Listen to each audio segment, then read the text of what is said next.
অন্তর্বর্তীকালীন সরকারের সংস্কার কাজের জন্য $3.5 বিলিয়ন সহযোগিতা দেবে বিশ্বব্যাংক। নিউ ইয়র্কে প্রধান উপদেষ্টা ডক্টর মোহাম্মদ ইউনূসের সাথে বৈঠকের সময় এই ঘোষণা দেন বিশ্বব্যাংকের প্রেসিডেন্ট অজয় বাঙ্গা। এদিকে বাংলাদেশের সাথে সম্পর্ক আরও গভীর করতে চায় চীন। আর দক্ষিণ এশিয়ায় পারস্পরিক সহযোগিতার শীর্ষ প্ল্যাটফর্ম হিসেবে সার্কের পুনরুজ্জীবন কথা বলেছেন প্রধান উপদেষ্টা। রকুনুজ্জামানের রিপোর্ট। অন্তর্বর্তীকালীন সরকারের নেয়া সংস্কারের উদ্যোগের প্রশংসা করেছে জাতিসংঘের মানবাধিকার বিষয়ক হাই কমিশনার। বুধবার ডক্টর ইউনূসের সাথে সংস্থাটির প্রধান ফকলার টুর্কের আলোচনার মানবাধিকার, মত প্রকাশের স্বাধীনতা, মানবাধিকার সহ বিভিন্ন বিষয় উঠে আসে। এ সময় অন্তর্বর্তীকালীন সরকারের নেওয়া সংস্কার উদ্যোগের প্রশংসা করেন টুর্ক। এছাড়া বিগত সরকারের সময় গুম খুনের অধিকতর তদন্ত চায় আন্তর্জাতিক মানবাধিকার সংস্থাগুলো। এছাড়া মানবাধিকার কমিশনের প্রধান নির্বাহীদের সমন্বয়ক ক্যারি ক্যানেডির সাথেও বৈঠক করেন প্রধান উপদেষ্টা। বিগত সরকারের গুম খুনের অধিকতর তদন্ত চায় আন্তর্জাতিক মানবাধিকার সংস্থাগুলো। জাতিসংঘ সাধারণ পরিষদ অধিবেশনে যোগদান উপলক্ষে প্রধান উপদেষ্টা নিউ ইয়র্ক সফরের দ্বিতীয় দিনে বিশ্বব্যাংকের প্রেসিডেন্টের সাথে বৈঠক অনুষ্ঠিত হয়। বৈঠকে বিশ্বব্যাংকের প্রেসিডেন্ট অন্তর্বর্তীকালীন সরকারের সংস্কার কাজের জন্য $3.5 বিলিয়ন সহযোগিতার ঘোষণা দেয়।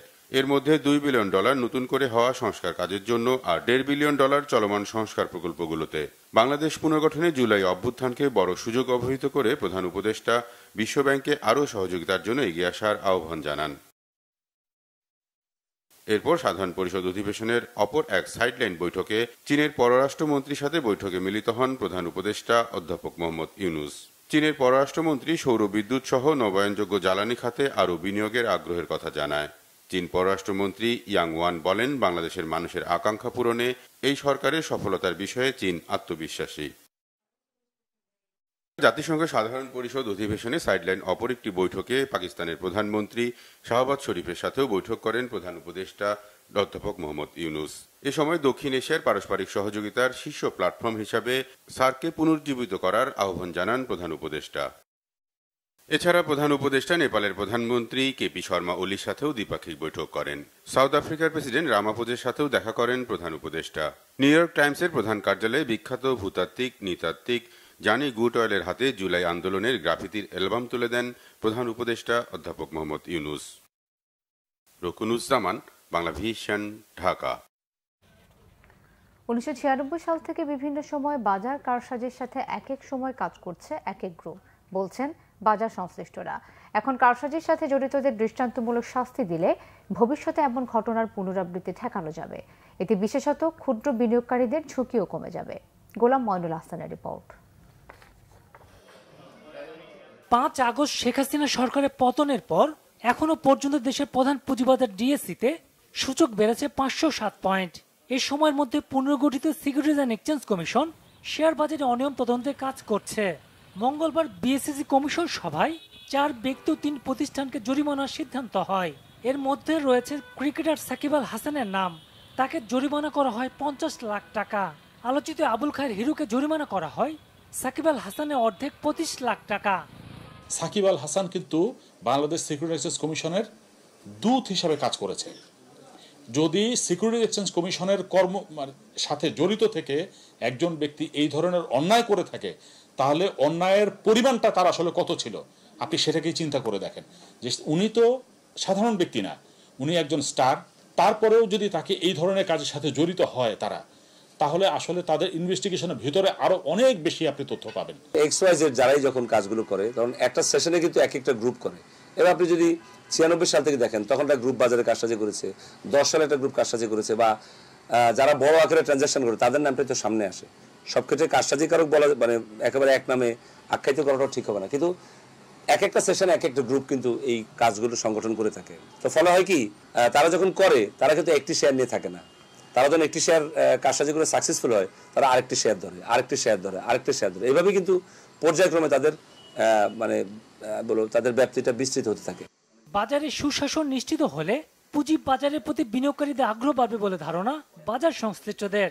বিনিয়োগকারীকে রক্ষা করবার পথ একটাই, যে আগের ঘটনাগুলির সঠিক তথ্য অনুসন্ধান করে যদি শাস্তিমূলক ব্যবস্থা নেওয়া হয়, জরিমানা প্রদান করা হয়, তারাই মনে করি যারা এই কাজগুলো করে তাদের কাছে একটা মেসেজ যায় বাজারে, যেটা আর করা যাবে না। তারা যে অন্যায় করেছে তার চাইতে কয়েক গুণ বেশি শাস্তি তাদেরকে যদি না দেওয়া হয়, তাহলে আরেকজন শিক্ষা পাবে না। শাস্তি দেওয়াটা কিন্তু বড় ব্যাপার না। এই শাস্তি দেওয়ার সাথে সাথে আমাদের বাজারে একটা মেসেজ দিতে হবে যেন অন্য কোনো ম্যানিপুলেটর যেন ম্যানিপুলেশন করার সাহস না পায়। বাজারে ভালো কোম্পানি আনতে বিএসইসির কার্যকর উদ্যোগের প্রত্যাশা বাজার সংশ্লিষ্টদের। গোলাম মইনুল্লাহ হাসান, বাংলা ভিশন, ঢাকা। শিক্ষা ব্যবস্থার চরম সংকট নীলফামারীতে। পদত্যাগের দাবিতে বিভিন্ন স্কুলের প্রধান শিক্ষকদের হেনস্থা, জোর করে পদত্যাগপত্রে সই নেওয়ার ঘটনায় স্থবির কয়েকটি স্কুলের শিক্ষা কার্যক্রম। শিক্ষাবিদরা বলেছেন, ছাত্র জনতার আন্দোলনকে ব্যবহার করে স্বার্থ হাসিলে ব্যস্ত একটি মহল। শিক্ষার্থীদের ক্লাসে মনোযোগ দেওয়ার পরামর্শ তাদের। নীলফামারীর প্রতিনিধি নূর আলম সিদ্দিকীর তথ্য ছবিতে ডেস্ক রিপোর্ট। এই আর্থিক বিষয়গুলো নিয়ে শিষ্যের কাছে লাঞ্ছিত শিক্ষাগুরু। ছাত্র জনতার আন্দোলনে আওয়ামী লীগ সরকারের পতনের পর থেকেই নীলফামারী জেলার বিভিন্ন শিক্ষা প্রতিষ্ঠানে চলছে অচলাবস্থা। দুর্নীতি ও অনিয়মের কথা বলে বিভিন্ন সরকারি, আধা সরকারি মাদ্রাসা ও কলেজ শিক্ষার্থীরা তুলছেন কারো না কারো পদত্যাগের দাবি। ভয়ে অনেক শিক্ষা প্রতিষ্ঠানেই উপস্থিত হতে পারছেন না প্রধানরা। ব্যাহত হচ্ছে পাঠদান। প্রধান শিক্ষক মোহাম্মদ বাহারউদ্দিন স্যার এবং সহকারী প্রধান শিক্ষক বিভূতিভূষণ রায় উত্তম স্যারের পদত্যাগ ছাড়া আমরা আন্দোলন বন্ধ করব না। সরকারি চাকরিতে শুরু করি প্রতিটা পদে পদে প্রতিটা ক্ষেত্রে এই মাদ্রাসা দুর্নীতির শিকার। শিক্ষক শিক্ষার্থীদের এক পক্ষের অভিযোগ, শিক্ষা প্রতিষ্ঠানকে অশান্ত করছে স্বার্থান্বেষীরা। ষড়যন্ত্রকারীদের শাস্তির আওতায় আনার দাবি তাদের। যেই ক্রাইম করুক, স্বশা ডিপার্টমেন্টাল আছে, কর্তৃপক্ষ আছে, তারা বিষয়টা দেখবে। পৃথিবীর সৃষ্টি থেকে গুরু শিষ্যের যে সম্পর্ক, এটার অবমাননা হচ্ছে। শিক্ষা উপদেষ্টা মহোদয় উনিও কিন্তু অলরেডি জানাইছেন যে জোর করিয়ে পড়াটা কাম্য নয়। তারা তো পাঠদান বিমুখ হয়ে যাচ্ছে, এভাবে যদি বাইরে থাকে তাহলে তো তাদেরও ক্ষতি হচ্ছে। আমাদের উচিত নয় যে আমরা স্যারদের বিরুদ্ধে গিয়ে কোনো কথা বলি। আগে এই ষড়যন্ত্রকারীরা কোথায় ছিল, এখন দেশের এই করুণ অবস্থায় ওরা ছাড়ের পদত্যাগ চাচ্ছে। এটা হচ্ছে দেশের ভাবমূর্তি নষ্ট করার জন্য কিছু ষড়যন্ত্রকারী আছে। আমরা দিলীপ স্যারের পদত্যাগ চাই না, কারণ উনি আমাদের জন্য যথেষ্ট চেষ্টা করে গেছেন আমাদের স্কুলের উন্নতির জন্য। শিক্ষাবিদরা বলছেন, কোনো শিক্ষকের বিরুদ্ধে অভিযোগ থাকলে তা খতিয়ে দেখবে সংশ্লিষ্ট কর্তৃপক্ষ। শিক্ষার্থীরা যা করছে তা নিয়ম বহির্ভূত। প্রতিষ্ঠান প্রধানদের যে পদত্যাগে বাধ্য করানো হচ্ছে, এটি আসলে কোনো নিয়মের মধ্যে পড়ে না এবং শেষ পর্যন্ত প্রতিষ্ঠানটি অচল হয়ে পড়ে। শ্রেণীকক্ষে পাঠদান বিঘ্নিত হয়, এরকম নানান রকমের বিশৃঙ্খলা তৈরি হয়।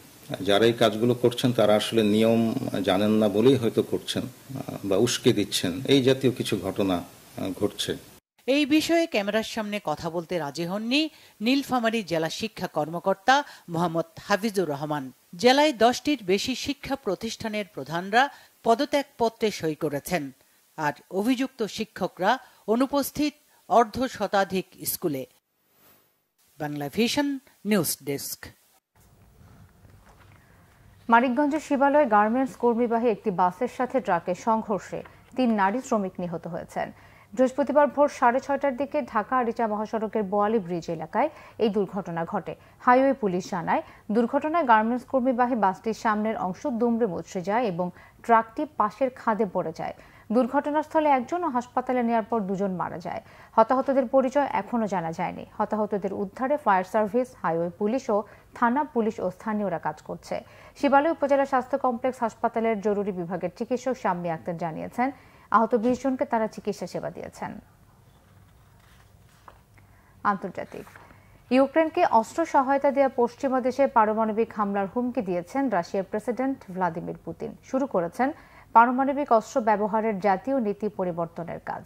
রাশিয়ার রাজধানী মস্কোয় জাতীয় নিরাপত্তা কাউন্সিলের বৈঠকে ইউক্রেন যুদ্ধের পরিস্থিতি ও পশ্চিমা শত্রু দেশগুলোর অপতৎপরতা নিয়ে মতামত তুলে ধরে সার্বিক নির্দেশনা দেন প্রেসিডেন্ট পুতিন। বলেন, যুক্তরাষ্ট্র ও যুক্তরাজ্যের ক্ষেপণাস্ত্র ব্যবহার করে ইউক্রেন রাশিয়ার ভেতরে হামলা চালাচ্ছে। এমন পরিস্থিতিতে সার্বভৌমত্ব রক্ষার প্রয়োজন হলে পারমাণবিক শক্তিধর নয় এমন কোনো দেশের ভূখণ্ড থেকে হামলার হুমকি দিয়েছেন তিনি। পারমাণবিক অস্ত্র ব্যবহারে আন্তর্জাতিক বাধ্যবাধকতা এড়িয়ে এ পদক্ষেপ গ্রহণকে সহজীকরণের কাজ শুরুর নির্দেশ দিয়েছেন তিনি।